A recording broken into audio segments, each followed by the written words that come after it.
दापोली विधानसभा मतदारसंघातून दुसऱ्यांदा निवडून आलेल्या योगेश कदम यांना निवडणूक निर्णय अधिकारी डॉक्टर अजित थोरबोले, निवडणूक निरीक्षक निवासी उपजिल्हाधिकारी चंद्रकांत सूर्यवंशी यांच्या उपस्थितीत आमदारकीचं सर्टिफिकेट देण्यात आलं. पण जेव्हा सर्टिफिकेट बनवण्याचं काम सुरू होतं, आमदार योगेश कदम आणि त्यांच्या पत्नी श्रेया कदम यांनी मतमोजणी केंद्राबाहेर जेवणाचा आस्वाद घेतला.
दुसऱ्यांदा दापोली मतदारसंघाचं प्रतिनिधित्व करायची संधी जनतेने दिली आहे.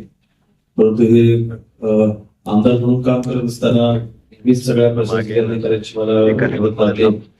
ही निवडणूक सुरळीत पार पाडण्यामध्ये आपल्या सर्वांचा सिंहाचा वाटा होता.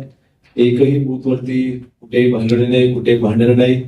ह्यासाठी श्रेय आपल्या सर्वांचा आहेच. परंतु माझे प्रतिस्पर्धी जेवढे पक्षाचे सगळे प्रतिनिधी होते त्या सगळ्यांचे देखील अभिनंदन करतो की आपण सर्वांनी शांततापूर्वक वातावरणामध्ये आपण ही निवडणूक आपण पार पाडलेली आहे.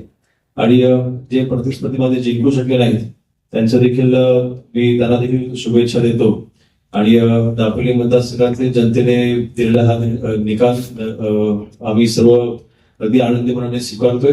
आणि पुढच्या या 5 वर्षामध्ये जसं मागील 5 वर्षात काम करून कोकणाला न्याय द्यायचा प्रयत्न केला तसंच न्याय पुन्हा पुढच्या 5 वर्षात द्यायचा नक्कीच प्रयत्न करू. पुन्हा एकदा सगळ्या अधिकाऱ्यांचे सर आपले देखील मनापासून आभार मानतो.